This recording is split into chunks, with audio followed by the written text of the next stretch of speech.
Hi hello ನಮಸ್ಕಾರ ಎಲ್ಲರಿಗೂ ಮತ್ತೊಮ್ಮೆ ನನ್ನ ಚಾನಲ್ಗೆ ಸ್ವಾಗತ ಅಂತ ಹೇಳ್ತಾ ಇವತ್ತಿನ ವಿಡಿಯೋ ಬಂದು 2 ಡೇಸ್ ಚಿಕ್ಕಮಗಳೂರು ಟ್ರಿಪ್ದು ಬಜೆಟ್ ಫ್ರೆಂಡ್ಲಿ ಟ್ರಿಪ್ಪನ್ನು ನಾವು ಹೇಗೆ ಹೋಗಿ ಬಂದ್ವಿ ಅಂತ ನಿಮಗೆ ಒಂದು ತೋರಿಸೋ ಪ್ರಯತ್ನ ಮಾಡಿದ್ದೀನಿ. ನಾವು ನಮ್ಮ ಕಸಿನ್ಸ್ ಎಲ್ಲ ಸೇರಿಕೊಂಡು 4 ಜನ ಹೋಗಿದ್ವಿ ಕಾರಲ್ಲಿನೇ ಶಿವಮೊಗ್ಗದಿಂದ. ಸೊ ಅದ್ರ ಪ್ರಕಾರ ನಾನು ಖರ್ಚು ಹೇಗೆ ಬರುತ್ತೆ ಅಂತ ನಾನು ನಿಮ್ಗೆ ಹೇಳ್ತೀನಿ. ಹೊರಡೋ ಟೈಮಿಗೆ ಅಲ್ಲೇ ಗೋಲ್ಗಪ್ಪ ಕಾಣಿಸ್ತು, ಹಾಗೆ ಅದನ್ನೊಂದು ತಿನ್ಕೊಂಡೇ ಹೊರಟ್ಬಿಡೋಣ ಅಂತ ಹೊರಟ್ವಿ. ನಾವು ಪ್ಲಾನ್ ಮಾಡಿದ್ದು ವೀಕೆಂಡ್ ಆಗಿದ್ರಿಂದ ನಾವು ರೂಮ್ಸ್ನೆಲ್ಲ 1 ವೀಕ್ ಮುಂಚೆನೇ ಬುಕ್ ಮಾಡ್ಕೊಂಡಿದ್ವಿ. ಹೋಮ್ ಸ್ಟೇ ಅದನ್ನು ಯಾವುದು ಬುಕ್ ಮಾಡಿರಲಿಲ್ಲ, ಬಜೆಟ್ ಫ್ರೆಂಡ್ಲಿ ಅಂತ ಹೇಳಿದ್ದಕ್ಕೋಸ್ಕರ ನಾವು ಟೆಂಟ್ಸ್ನ ಬುಕ್ ಮಾಡಿದ್ವಿ. ಗೋಲ್ಗಪ್ಪ ತಿಂದು ಮುಗಿಸಿ ಹಾಗೆ ನಮ್ಮ ಜರ್ನಿನ ಕಂಟಿನ್ಯೂ ಮಾಡಿದ್ವಿ. ರೋಡು ಸಿಕ್ಕಾಪಟ್ಟೆ ಹಾಳಾಗಿತ್ತು, ಅದಕ್ಕೋಸ್ಕರ ನಾವು ರೀಚ್ ಆಗೋದನ್ನು ತುಂಬ ಲೇಟ್ ಆಗೋಯ್ತು. ಮೇಕ್ ಮೈ ಟ್ರಿಪ್ಪಲ್ಲಿ ನಾವು ಟೆಂಟ್ನ ಬುಕ್ ಮಾಡಿದ್ವಿ, ತುಂಬ ಅಫೋರ್ಡಬಲ್ ಆಗಿತ್ತು. 4 ಜನಕ್ಕೆ ನಮಗೆ 2618 ರೂಪೀಸ್ ಆಯಿತು 2 ನೈಟ್ಸ್ಗೆ.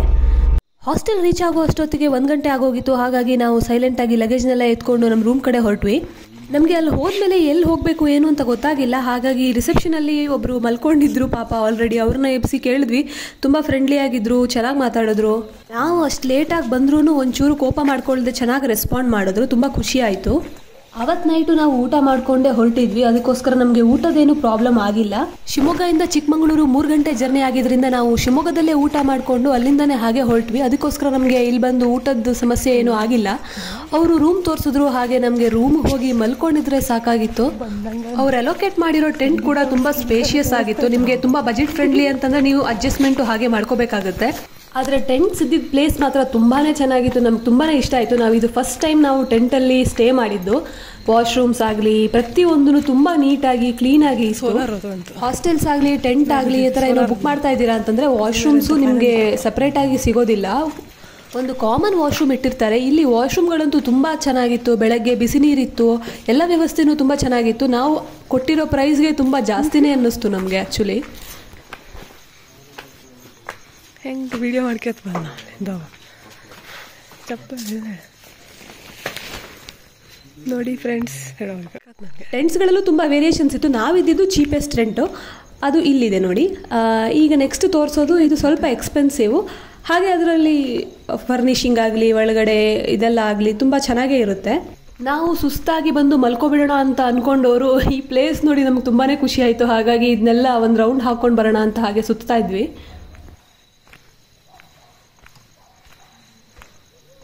ಅದು ಹಾರ್ಸ್ ರೈಡಿಂಗ್ ಅಕಾಡೆಮಿ ಏರಿಯಾದಲ್ಲಿ ಇದ್ದಿದ್ದರಿಂದ ಅಲ್ಲಿ 2 ಕುದುರೆಗಳು ಕೂಡ ಇದ್ವು, ಹಾಗೆ ಒಂದು ಪಿಂಟು ಕೂಡ ಇದೆ ಅಲ್ಲಿ. ಹಾಯ್, ಮತ್ತೊಮ್ಮೆ ಗುಡ್ ಮಾರ್ನಿಂಗ್ ಎಲ್ರಿಗೂ. ಬೆಳಗ್ಗೆ ಎದ್ದೇಳೋ ಅಷ್ಟೊತ್ತಿಗೆ 7 ಗಂಟೆ ಆಗೋಗಿತ್ತು. ಹಾಗಾಗಿ ನಾವು ಒಬ್ಬೊಬ್ಬರೇ ಬೇಗ ಬೇಗ ಎದ್ದು ಸ್ನಾನ ಮಾಡ್ಕೊಬಂದ್ವಿ. ಮೊದಲೇ ಹೇಳಿದಾಗೆ ಒಳ್ಳೆ ಬಿಸಿ ನೀರು ಹಾಗೆ ಶವರ್ ಸ್ನಾನ ಇತ್ತು. ನಿಜವಾಗ್ಲೂ ಈ ಹಾಸ್ಟೆಲ್ ಇರೋ ಪ್ಲೇಸ್ ಮಾತ್ರ ತುಂಬಾ ಚೆನ್ನಾಗಿದೆ. ನಾವು ಆ್ಯಕ್ಚುಲಿ ಮಲ್ನಾಡವ್ರೆ, ಆದ್ರೂ ಇದು ಏನೋ ಒಂಥರ ಖುಷಿ ಕೊಡ್ತು ನಮಗೆ.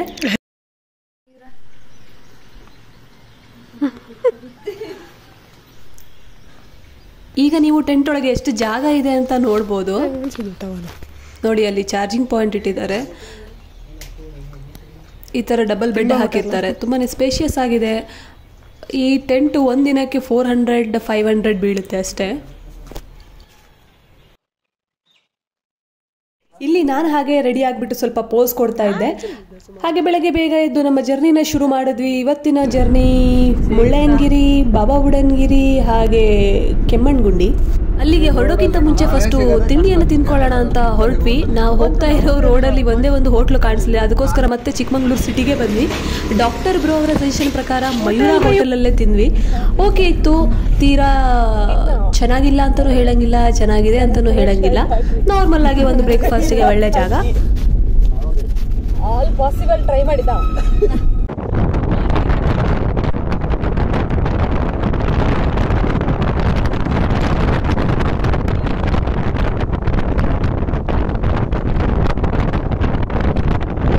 ಮುಳ್ಳಯ್ಯನಗಿರಿಗೆ ಹೋಗೋಕ್ಕಿಂತ ಮುಂಚೆ ಮೊದಲು ಸೀತಾಲಯನಗಿರಿ ಅಂತ ಸಿಗುತ್ತೆ, ಅದು ಒಂದು ಚಿಕ್ಕ ಬೆಟ್ಟ. ಕಿವಿ ಬಾಯ್ತು ನೋಡು ಹೆಂಗೆ ಹೇಳಿ. ನೀವು ಸ್ವಲ್ಪ ಕ್ಯಾಪ್ ಆಗಲಿ ಅಥವಾ ಕಿವಿಗೆ ಏನಾದ್ರು ಕವರ್ ಆಗುವಂಥದ್ದು ಏನಾದ್ರು ತೊಗೊಂಡು ಹೋಗ್ಬೇಕಾಗುತ್ತೆ. ತುಂಬಾ ಗಾಳಿ ಇರುತ್ತೆ, ಕಿವಿ ನೋವು ಸ್ಟಾರ್ಟ್ ಆಗುತ್ತೆ ಆ್ಯಕ್ಚುಲಿ.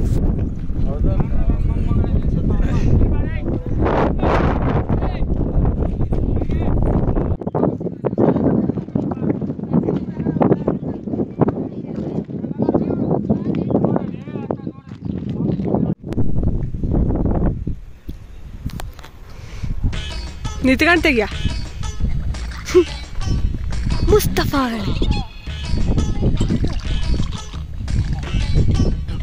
ಮಸ್ತ್ ಉಂಟು ಇಲ್ಲಿ.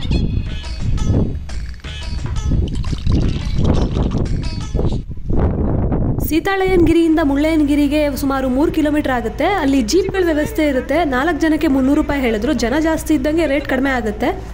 ನೀವು ಟ್ರೆಕ್ ಮಾಡ್ತೀರಾ ಅಂತಂದರೆ ನಡ್ಕೊಂಡು 3 ಕಿಲೋಮೀಟರ್ ಹೋಗ್ಬೋದು. ನಾವು ತುಂಬ ಪ್ಲೇಸಸ್ ನೋಡಬೇಕಾಗಿರೋದ್ರಿಂದ ನಮಗೆ ಅಷ್ಟೊಂದು ಟೈಮ್ ಕೂಡ ಇರಲಿಲ್ಲ. ನೀವು ಬೇಕಾದರೆ ನಿಮ್ಮ ಸ್ವಂತ ಗಾಡಿಗಳನ್ನು ತೊಗೊಂಡು ಹೋಗ್ಬೋದು. ಆದರೆ ರೋಡ್ಗಳು ತುಂಬ ಭಯಾನಕವಾಗಿದೆ ಆ್ಯಕ್ಚುಲಿ. ಅಲ್ಲಿ ಜೀಪ್ಗಳನ್ನ ಓಡಿಸೋ ಡ್ರೈವಿಂಗ್ ಸ್ಕಿಲ್ಸ್ಗೆ ಮೆಚ್ಚಿಬಿಟ್ವಿ ನಾವು. ತುಂಬಾ ಫಾಸ್ಟಾಗಿ ಹೋಗ್ತಾರೆ, ತುಂಬ ಏನು ಹೇಳೋದು ಅಂತ ಗೊತ್ತಾಗ್ತಿಲ್ಲ, ಆ ಲೆವೆಲ್ಗೆ ಓಡಿಸ್ತಾರೆ. ಸ್ಕಿಲ್ ತೋರಿಸ್ತಾ ಇದ್ದಾವ.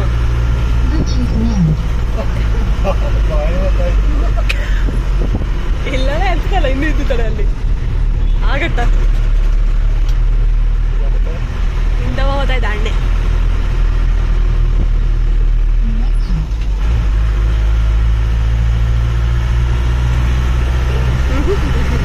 ಅಲ್ಲಿ மேலே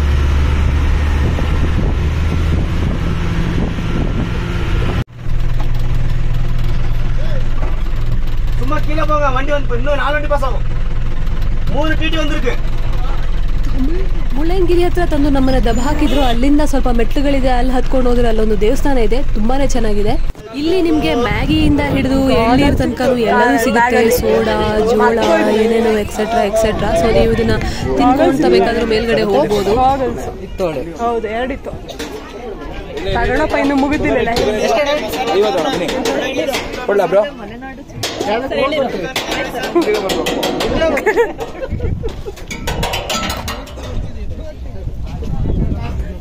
ಕಂಡೀಷನ್ ಹಾಕ್ಬಿಟ್ನಲ್ಲ ಅವ, ನೆಂಟ್ರ ಮನೆಗೆ ಹೇಳ್ದಂಗೆ.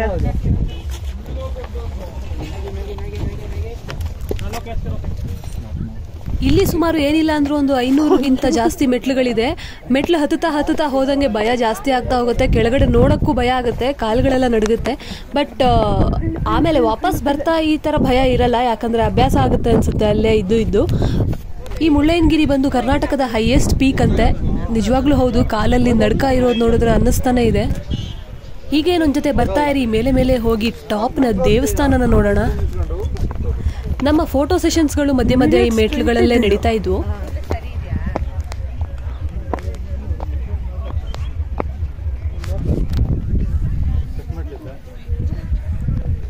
ಬರ್ತಾ ಲೆಕ್ಕ ಮಾಡೋಣ.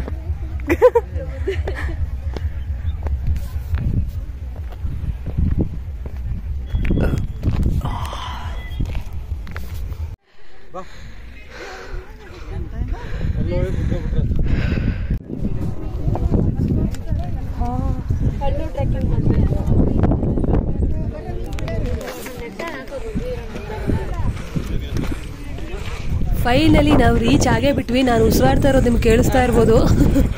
ತುಂಬಾ ಕಷ್ಟಪಟ್ಟು ಹತ್ತಿದ್ದೀನಿ ಸರ್. ಆ್ಯಸ್ ಅ ಕಾಂಟೆಂಟ್ ಕ್ರಿಯೇಟರ್ ನಾನು ನನ್ನ ಪಾರ್ಟ್ನ ಮಾಡಬೇಕಿತ್ತು, ಅದಕ್ಕೋಸ್ಕರ ಒಂದು ವಿಡಿಯೋ ಮಾಡಿದೆ. ಹಾಗೆ ತಮಾಷೆಗಾಗಿ ನೋಡಿ ನಮ್ಮ ಕ್ರೇಜಿ ಕಸಿನ್ಸ್.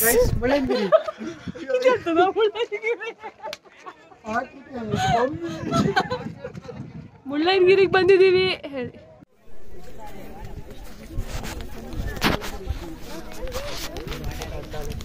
ಇದು ಇಲ್ಲಿ ಮೇಲಿರುವ ದೇವಸ್ಥಾನ. ಇಲ್ಲಿ ಬನ್ನಿ, ಸಂಪೂರ್ಣ ಬ್ಯಾಕ್ಗ್ರೌಂಡ್ ಬಂತು. ತುಂಬಾ ಜಾಗ ಇದೆ ಆಕ್ಚುಲಿ. ಒಂದು ಸುತ್ತ ಕಾಂಪೌಂಡ್ ಹಾಕಿದ್ದಾರೆ ಕಲ್ಲಿಂದು.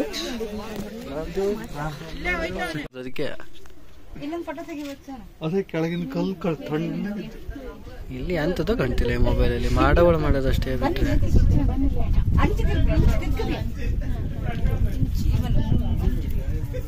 ಕಣ್ಣು ಬಿಡೋಕ್ಕಾಗದೆ ಇರೋ ಅಷ್ಟು ಬಿಸಿಲು. ಆದರೆ ಸೆಕೆ ಕೂಡ ಆಗ್ತಾ ಇರಲಿಲ್ಲ ಒಂಚೂರು. ತಂಪಾದ ಗಾಳಿ ಇತ್ತು. ಅಂತದ್ದು ಕಾಣ್ತಿಲ್ಲ ಇಲ್ಲಿ. ಅದು ಶೂ ತೆಗಿಲಿಕ್ಕೆ ಬರ್ಲಿಲ್ಲ.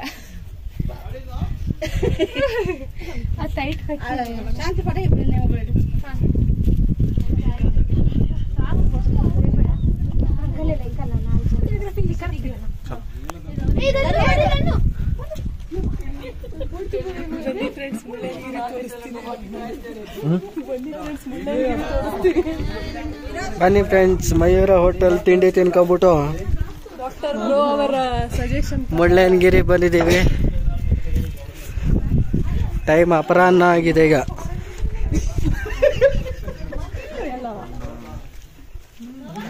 ಅಲ್ಲಿ ಹೆಂಗ್ ಹೊತ್ತಿಗೆ ಬಂದ ಇವು ನಾವು ಯೋಚನೆ ಮಾಡಿದ ಅಣ್ಣ ಅಂದೆ ಅದೆಲ್ಲ ಹೊಟ್ಟೆ ತುಂಬಿಕೊಂಡಿದ್ದೆ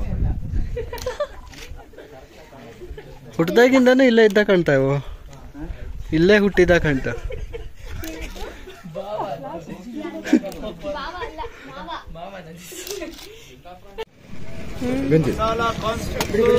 ನಿನ್ನಷ್ಟ ಮಜಾ ಆಯ್ತಾನೆ ಪ್ಲಾಸ್ಟಿಕ್ ಕೊಡಿ ನಂಗೆ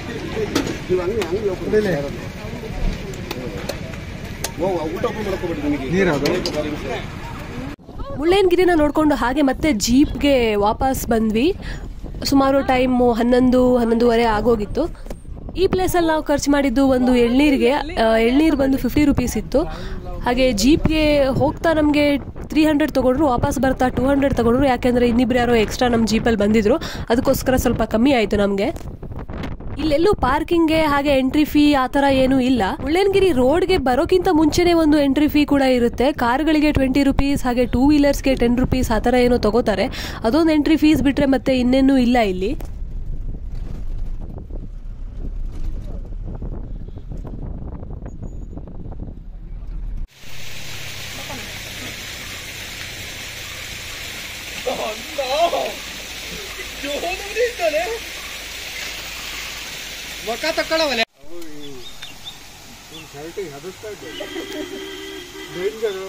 ಹತ್ರ ಹೋಗಿ ಇನ್ನೊಂಚೂರ ಹ್ಯಾಂಗ್ ಹಿಡ್ಕೊಂಡ್ರಲ್ಲ ತಗತ್ತಿಲ್ಲ ಕೈಯಲ್ಲಿ ಹಿಂಗಿಡಿ.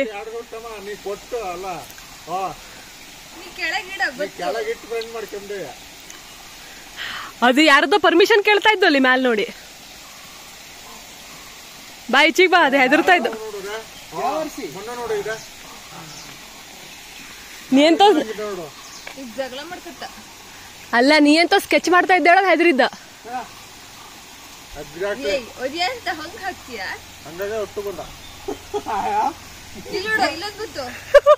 ತಲೆ ಮೇಲೆ ಹತ್ತು ಬಿಡು.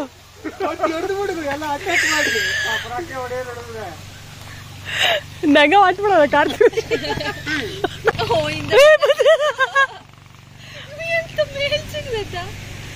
ಹೌದಾ. ಬಾಬಾ ಬುಡನ್ಗಿರಿಗೆ ಹೋಗ್ತಾ ಮುಳ್ಳಯ್ಯನಗಿರಿಯಿಂದ ಅಲ್ಲೇ ಒಂದು ಚಿಕ್ಕ ಝರಿ ಥರ ಸಿಕ್ತು. ನೀರು ಮಾತ್ರ ತುಂಬಾ ಕೋಲ್ಡ್ ಆಗಿತ್ತು. ಹಾಗೆ ಅಲ್ಲಿ ತುಂಬ ಮಂಗಗಳಿದ್ದಾವೆ. ಆ ಮಂಗಗಳ ಜೊತೆ ನಾವು ಮಂಗಗಳ ಥರ ಆಟ ಆಡ್ಬಿಟ್ಟು ಒಂದು ಸ್ವಲ್ಪ ಹೊತ್ತು ಹಾಗೆ ನಾವು ಬಾಬಾ ಬುಡನ್ಗಿರಿ ಕಡೆಗೆ ಹೊರಟ್ವಿ.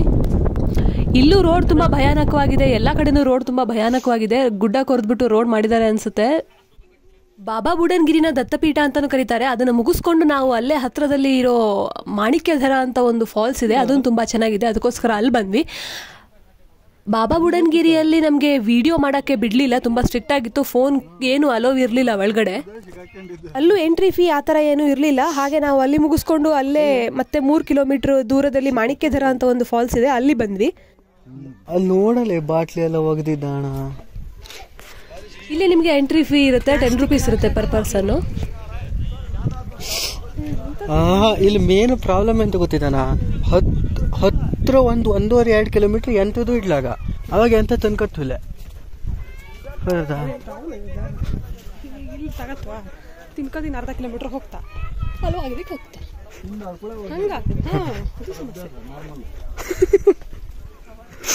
ಪಪ್ಪ ಅದ್ರಲ್ಲಿ 2% ಜನ ಒಂದು ಕಾರಲ್ಲಿ ಇಟ್ಕೊಳ್ತಾ ಕಾಪ ಬಂದ್ ಕೊಡಿ ತುಪ್ಪದೇ ತುಪ್ಪಿದಾರು ಒಣಗ್ತು.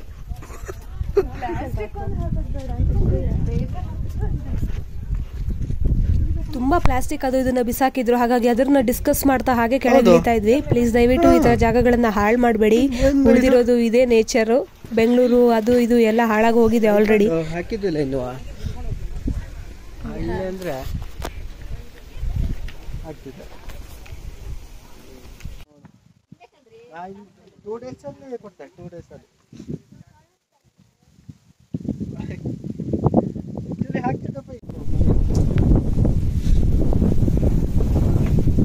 ಮಧ್ಯಾಹ್ನ 1:30-2 ಗಂಟೆ ಆಗಿದ್ರಿಂದ ಕಾಲೆಲ್ಲ ಸಿಕ್ಕಾಪಟ್ಟೆ ಸುಡ್ತಾ ಇತ್ತು. ನಾವು ಕಾರಲ್ಲೇ ಚಪ್ಪಲಿಗಳನ್ನ ಬಿಟ್ಟು ಬಂದ್ಬಿಟ್ಟಿದ್ವಿ. ಈ ಫಾಲ್ಸ್ ನೋಡಿ ತುಂಬಾ ಚೆನ್ನಾಗಿದೆ. ಇಲ್ಲಿ ಫೋಟೋಸ್ ಮಾತ್ರ ಸಿಕ್ಕಾಪಟ್ಟೆ ಚೆನ್ನಾಗಿ ಬರುತ್ತೆ.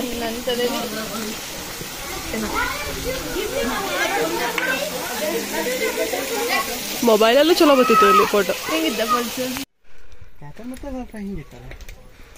ನಂಗೆ ಹೊಸರಿ ಬಂದಾಗ ತಲೆ ಕೊಟ್ಟಿದ್ಯಾ ಇಲ್ಲಿ. ಅದೇ ಆಗಿ ಈ ಪ್ಲೇಸ್ಗಳನ್ನೆಲ್ಲ ಮುಗಿಸಿ ವಾಪಸ್ ಚಿಕ್ಕಮಂಗ್ಳೂರಿಗೆ ಹೋಗ್ತಾ ನಿಮಗೆ ರೋಡ್ ಸೈಡಲ್ಲೇ ಒಂದು ಹೊನ್ನಮ್ಮನ ಹಳ್ಳ ಫಾಲ್ಸ್ ಅಂತ ಒಂದು ಫಾಲ್ಸ್ ಥರ ಕಾಣಿಸುತ್ತೆ. ಇದು ತುಂಬ ಚೆನ್ನಾಗಿದೆ. ನೀವು ಒಂದು 10 ಮಿನಿಟ್ಸ್ 15 ಮಿನಿಟ್ಸ್ ಇಲ್ಲಿ ನಿಂತ್ಕೊಂಡು ಸ್ಪೆಂಡ್ ಮಾಡಿಕೊಂಡು ಫೋಟೋ ಗಿಟೋಸ್ ತೊಗೊಂಡು ಹೋಗ್ಬೋದು. ಈ ಜಾಗದಲ್ಲಿ ಇನ್ನೂ ಎಂಟ್ರಿ ಫೀ ಏನೂ ಇರೋದಿಲ್ಲ.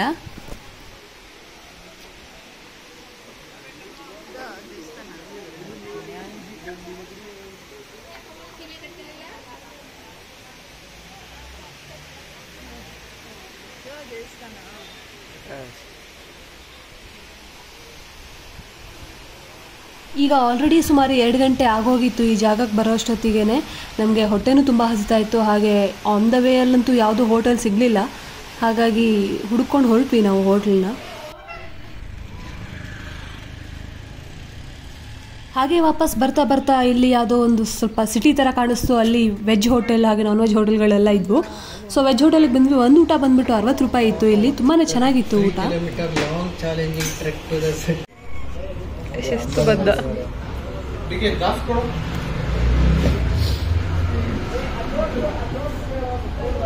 ಊಟ ತುಂಬ ಸಿಂಪಲ್ ಆಗಿತ್ತು. ಅವರೇ ಬಡಿಸ್ತಾ ಇದ್ರು. ಹಪ್ಪಳ ಹಾಗೆ ಅನ್ನ ಸಾರು ಮಜ್ಜಿಗೆ ಎಲ್ಲದನ್ನು ಕೊಟ್ಟಿದ್ರು.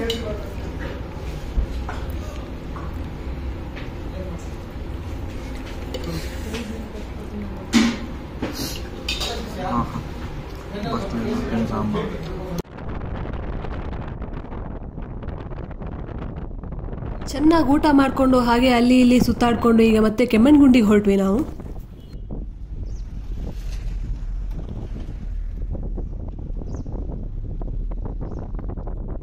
ನಾವೆಲ್ಲೂ ಟ್ರೆಕ್ಕಿಂಗ್ ಅಂತ ಮಾಡಲಿಲ್ಲ. ಅದಕ್ಕೋಸ್ಕರ ಈ ಪ್ಲೇಸನ್ನಾದರೂ ನಾವು ನಡ್ಕೊಂಡು ಹೋಗಿ ನೋಡೋಣ ಅಂತ ಹೇಳಿಬಿಟ್ಟು ಕಾರ್ನ ಸುಮಾರು 1.5 ಕಿಲೋಮೀಟರ್ ಅಷ್ಟು ಹಿಂದೆ ನಿಲ್ಲಿಸ್ಬಿಟ್ಟು ನಡ್ಕೊಂಡು ಹೋಗೋಕ್ಕೆ ಸ್ಟಾರ್ಟ್ ಮಾಡಿದ್ವಿ. ಇಲ್ಲಿ ಏನು ಅಂತ ಕಷ್ಟವಾಗಿರೋಂಥ ರೂಟ್ ಅಂತೇನಲ್ಲ, ಆರಾಮಾಗಿ ಟಾರ್ ರೋಡೇ ಇತ್ತು, ನಡ್ಕೊಂಡು ಹೋಗ್ಬೋದಿತ್ತು.